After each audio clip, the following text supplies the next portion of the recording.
आदाब नाजरीन, आप सभी का इस्तकबाल है मुल्क की बात में। मैं हूं आपके साथ दिशा सागर। खबरें शुरू करने से पहले एक नजर सुर्खियों पर। नेतन्याहू को शिकस्त देने के बाद गजा के गद्दारों पर गिरी गाज। हमास ने गजा के गद्दारों को पकड़कर सजा देनी शुरू की। दिल्ली दंगों के मामले में जेल में बंद खालिद सैफी को मिली जमानत। 23 अक्टूबर को खुद पुलिस के सामने करना होगा सरेंडर। बीवी बच्चों के कत्ल से टूटे मुफ्ती इब्राहिम, बागपत की मस्जिद को कहा अलविदा, गाँव भी छोड़ा। जावेद हबीब पर लगा धोखाधड़ी का इल्जाम। 32 FIR और लुकआउट नोटिस के बाद पहुंचे वकील। तालिबानी वजीर की आमद से भड़के जावेद अख्तर, बोले मेरा सिर शर्म से झुक जाता है। उर्दू के सहारे हो रहा सावरकर का प्रमोशन। NCPUL पर उठे बड़े सवाल। जम्मू कश्मीर में फौज का बड़ा ऑपरेशन। कुपवाड़ा में 2 दहशतगर्दों को किया ढेर। बिहार चुनाव के लिए बीजेपी ने जारी की 71 उम्मीदवारों की लिस्ट। सम्राट चौधरी को तारापुर से टिकट। असदुद्दीन ओवैसी ने अमित शाह का उड़ाया मजाक, कहा अमित शाह को मैथ्स के टीचर की जरूरत। IPS सुसाइड मामले में मुतासिरा खानदान से मिले राहुल गांधी, बोले दलित कितना भी पढ़ ले उन्हें दबाया जाता है। 7 करोड़ से ज्यादा PF अकाउंट होल्डर्स के लिए गुड न्यूज। अब EPFO से 100% तक निकाल सकेंगे रकम। भारत पाकिस्तान का झगड़ा सुलझाने में लगे ट्रंप ने की मिस्र में PM मोदी की तारीफ। पाक PM ने पढ़े अमेरिकी सदर ट्रंप के कसीदे। अमेरिकी सदर ने असीम मुनीर को बताया खास। इजराइल को घुटनों पर लाने के बाद अब फिलिस्तीनी ग्रुप हमास ने गजा के गद्दारों का हिसाब किताब करना शुरू कर दिया है। दरअसल सीजफायर नाफिज होते ही हमास ने गजा की देखरेख के लिए अपने लड़ाकों और पुलिस को गजा के अलग अलग हिस्सों में तैनात कर दिया है। इसी सिलसिले में हमास ने अब बड़ी कार्रवाई करते हुए इजराइल से मिलकर फिलिस्तीनियों के खिलाफ लड़ रहे ISIS और दाइश के गद्दार लड़ाकों को पकड़कर सख्त सजा दी है। हमास ने इन गद्दारों के गढ़ों को तबाह कर दिया, जिसके बाद बचे कुचे लड़ाके दुम दबाकर बुरी तरह वापस इजराइल की पनाह में जाकर छुप गए। हमास का पूरे गजा में अपनी फौजों को तैनात कर गद्दारों को सजा देने से ये क्लियर हो गया है कि हमास अपने हथियार सौंपने वाला नहीं है, और उसने ये साफ भी कर दिया है कि वो किसी विदेशी ताकत के बजाय फिलिस्तीन की नई सरकार को अपने हथियार सौंपेगा। गजा में सीजफायर होते ही हमास और इजराइल दोनों ने कैदियों को रिहा कर दिया। गजा में इजरायली बमबारी नहीं हो रही है। कुछ हद तक गजा वालों को राहत मिली है और पुलिस की तैनाती देखने को मिल रही है। पूरी दुनिया को वाज़ेह पैगाम जा रहा है कि इजराइल की जीत तोड़ कोशिशों के बावजूद गजा में हमास की हुकूमत कायम है। उल्टा इजराइल समेत पूरी दुनिया में नेतन्याहू की हार की चर्चा हो रही है। नेतन्याहू को करारी शिकस्त देने के बाद अब हमास ने फिलिस्तीन के गद्दारों को चुन चुन कर सजा देना शुरू कर दिया है। इन गद्दारों का ताल्लुक ISIS और दाइश से जुड़े यासिर अबू शबाब के ग्रुप से है, जिसे इजराइल ने गजा में जंग के दौरान हमास और दीगर फिलिस्तीनी लड़ाकों से लड़ने के लिए कॉन्ट्रैक्ट दिया था। ये गद्दार लड़ाके फिलिस्तीनियों को तंग करते, लूटते, कत्ल करते थे।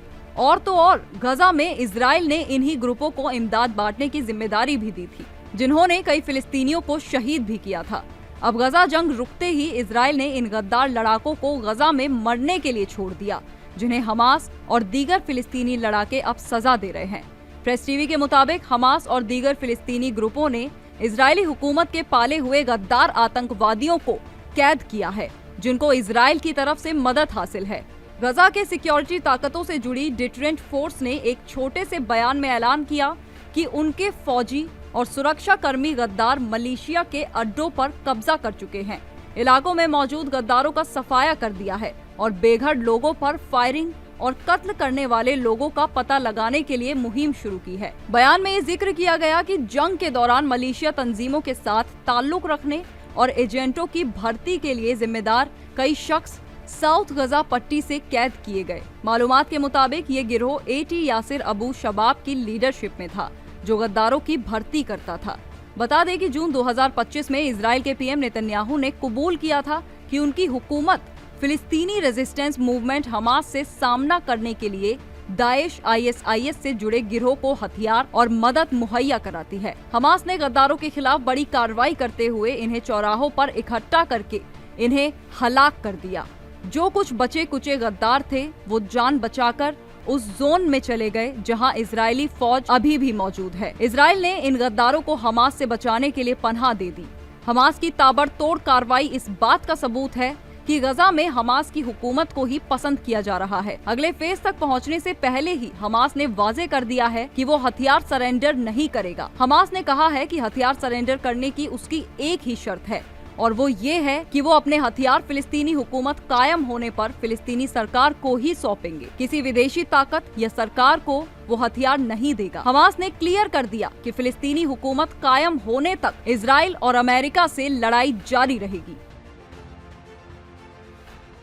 दिल्ली दंगों के मामले में जेल में बंद खालिद सैफी को जमानत मिल गई है। दो बातों को देखते हुए अदालत ने उन्हें जमानत देने का फैसला किया है। अब उन्हें 23 अक्टूबर को खुद पुलिस के सामने सरेंडर करना होगा। दिल्ली की कड़कड़डूमा अदालत ने 2020 के नॉर्थ ईस्ट दिल्ली फसादात के मुल्जिम अब्दुल खालिद सैफी को 10 दिन की अबूरी जमानत दी है। अदालत ने ये राहत उन्हें भतीजी की शादी में शामिल होने और अपनी ज़ईफ वालिदा की देखभाल करने के लिए दी है। एडिशनल सेशन जज समीर बाजपेयी ने मामले के फैक्ट्स और दलीलों पर गौर करने के बाद ये हुक्म जारी किया। अदालत ने कहा कि सैफी को 14 अक्टूबर से 23 अक्टूबर तक जमानत दी गई है और जमानत की मुद्दत पूरी होने के बाद उन्हें जेल इंतजामिया के सामने खुद सरेंडर करना होगा। अदालत ने राहत इस शर्त पर दी है कि सैफी को 20,000 रुपए के जमानती और निजी बॉन्ड जमा करने होंगे।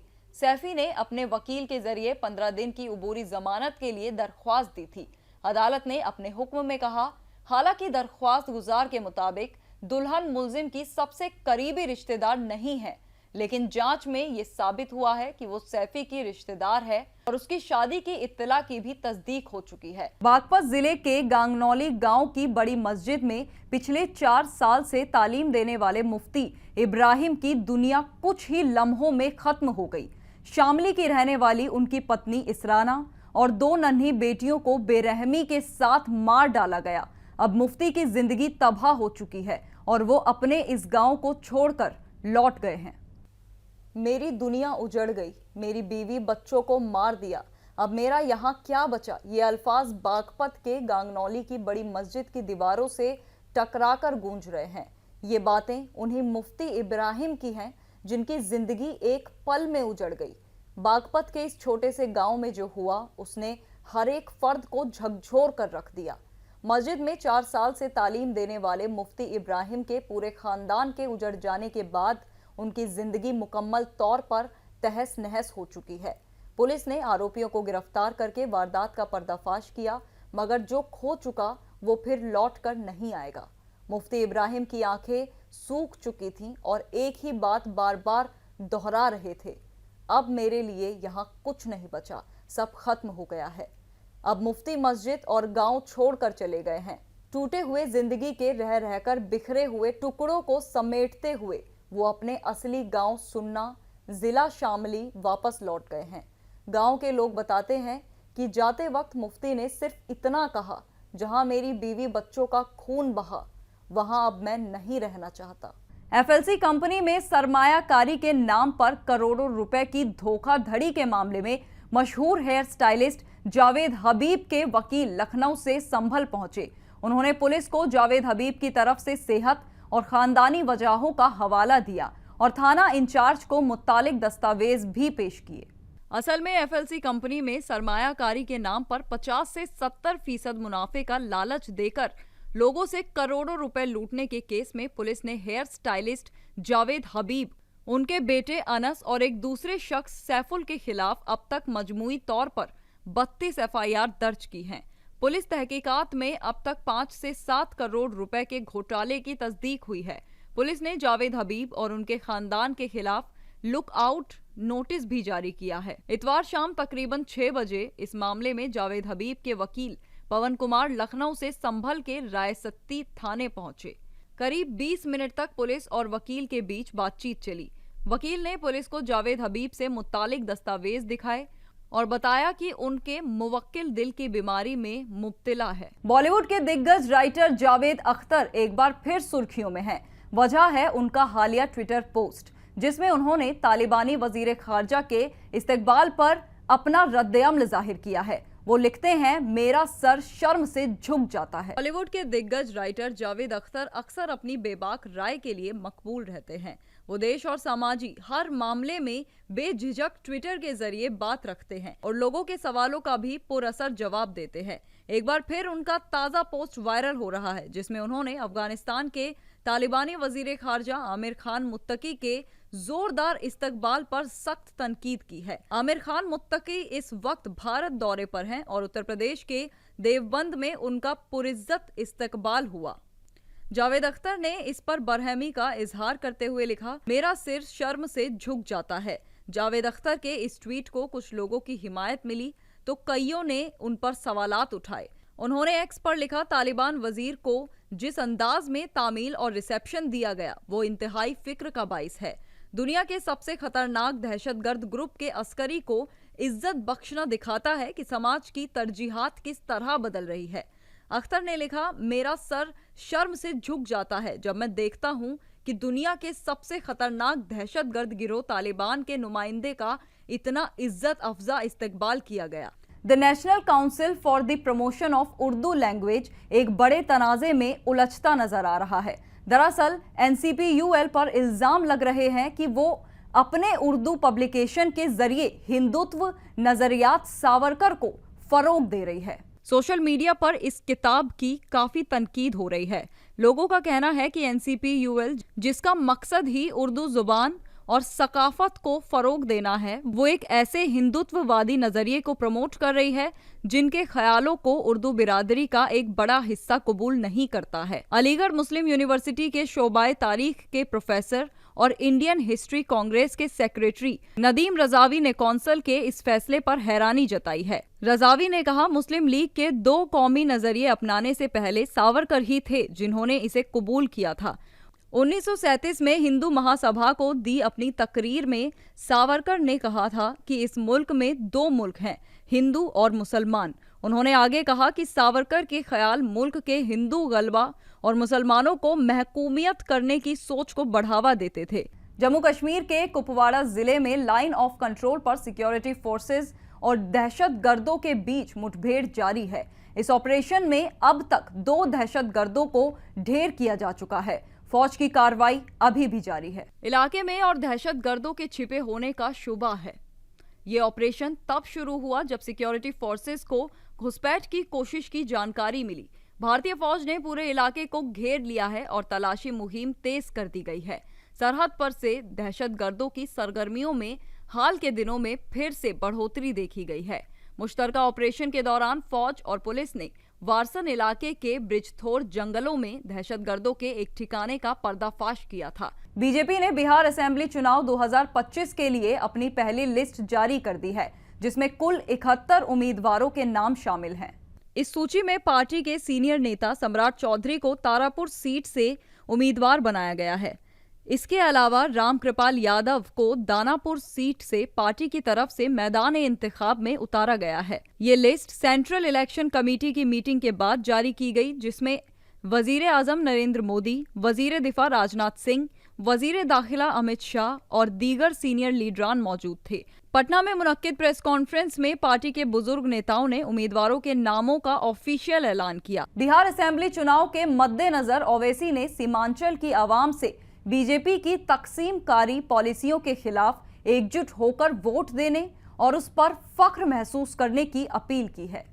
बिहार असेंबली चुनाव को लेकर सरगर्मियां तेज हो गई हैं। इसी बीच मरकजी वजीर दाखिला अमित शाह के घुसपैठिया बयान को लेकर AIMIM चीफ और हैदराबाद से पार्लियामेंट मेंबर असदुद्दीन ओवैसी ने निशाना साधा है।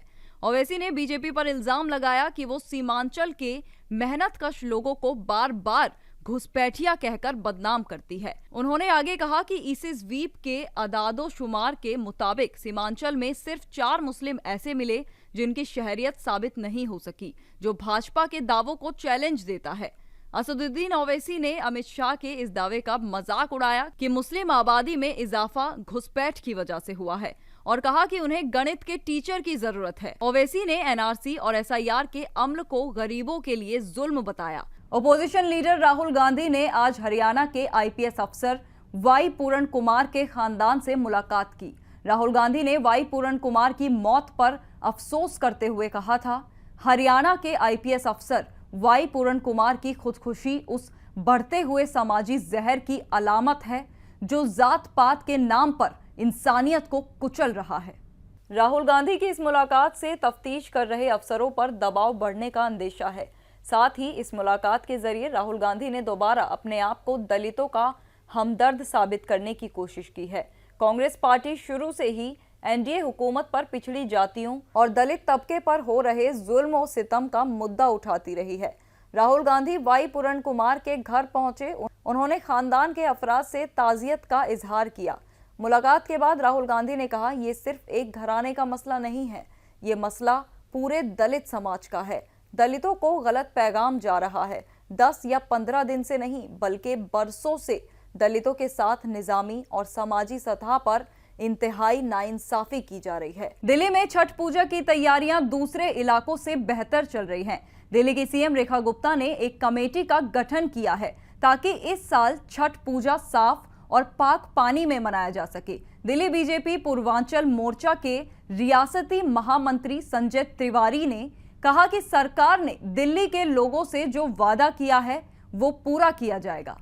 जो हम लोगों का विरोध था, जो आपने जितनी चीज़ें बताई हैं, उसके अलावा आप एक चीज़ भूल गए, यमुना नदी पे भी जो हम लोगों का एक पूर्वांचल की आस्था नदी के साथ जुड़ी हुई है, और यमुना के घाटों पर जो हम छठ पर्व जो कि स्वच्छता और पर्यावरण से पूरी तरह से परिपूर्ण ऐसा व्रत है, उसको आम आदमी पार्टी ने जो है बैन लगा रखा था।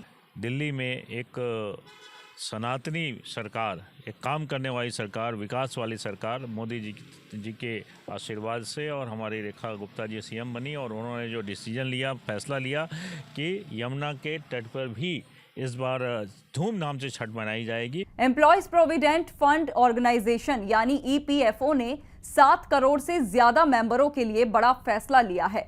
अब ईपीएफओ के मेंबर जरूरत पड़ने पर अपने पीएफ खाते से 100% यानी पूरा पैसा निकाल सकेंगे। सरकार ने इस कदम को लोगों के ईज ऑफ लिविंग यानी जिंदगी आसान बनाने की सिमत में बड़ा सुधार बताया है। ईपीएफओ की मीटिंग में वजीर मजदूरी मनसुख मांडविया ने कई बड़े फैसलों को मंजूरी दी। अब मुलाजिम अपने खाते से खुद और एम्प्लॉयर दोनों का हिस्सा समेत 100% रकम तक निकाल सकेंगे। तालीमी जरूरत के लिए निकासी की हद 10 गुना और शादी के लिए 5 गुना तक बढ़ा दी गई है। अभी तक कुल मिलाकर सिर्फ 3 बार निकासी की इजाजत थी। पहले हर आंशिक निकासी के लिए कम से कम 5 साल की नौकरी जरूरी थी, लेकिन अब इसे घटाकर सिर्फ 12 महीने कर दिया गया है। अब उन फैसलों की तरफ भी गौर करते हैं जो फिक्र का बाइस हो सकते हैं। नए कवानीन में एक बड़ी शर्त भी जोड़ी गई है। आपकी पीएफ जमा की हुई रकम का 25% हिस्सा हमेशा खाते में मौजूद रहना जरूरी होगा, यानी आप कभी भी अपने अकाउंट को पूरी तरह से खाली नहीं कर पाएंगे। अमेरिकी सदर डोनाल्ड ट्रंप ने मिस्र में गजा अमन इजलास में पीएम नरेंद्र मोदी की तारीफ की, जिसमें पाकिस्तान के पीएम शहबाज शरीफ भी मौजूद थे। उन्होंने भारत को अजीम मुल्क बताया और कहा कि भारत पाकिस्तान अच्छे से रहेंगे। ट्रंप ने अपने खिताब में कहा, भारत एक अजीम मुल्क है जिसके लीडर मेरे बहुत अच्छे दोस्त हैं। उन्होंने शानदार काम किया है। इसके बाद उन्होंने भारत और पाकिस्तान के रिश्तों पर भरोसा जताते हुए कहा, मुझे लगता है कि भारत और पाकिस्तान अब बहुत अच्छे से साथ रहेंगे। ट्रंप ने मुस्कुराते हुए शरीफ की तरफ देखा और पूछा, राइट, जिस पर शरीफ ने मुस्कुराकर सिर हिलाया। पाकिस्तान के पीएम शहबाज शरीफ ने अमेरिकी सदर डोनाल्ड ट्रंप की जमकर तारीफ की है। शरीफ ने भारत पाकिस्तान के बीच सीजफायर कराने के ट्रंप के दावे की हिमायत करते हुए कहा कि उन्होंने एक ऐसा तनाज़ा रोका जो एटम बम के इस्तेमाल तक जा सकता था। अमेरिका के सदर डोनाल्ड ट्रंप ने मिस्र में गजा के मुस्तकबिल से मुतालिक आलमी कॉन्फ्रेंस में हिस्सा लिया। इस दौरान पाकिस्तानी पीएम ने उनकी जमकर तारीफ की। ट्रंप भी इससे खुश हुए और उनकी तारीफ की। पाकिस्तान के प्रधानमंत्री शहबाज शरीफ ने अमेरिकी सदर डोनाल्ड ट्रंप की जमकर तारीफ की है। शरीफ ने भारत पाकिस्तान के बीच सीजफायर कराने के ट्रंप के दावे की हिमायत करते हुए कहा कि उन्होंने एक ऐसा तनाज़ा रोका जो एटम बम के इस्तेमाल तक जा सकता था।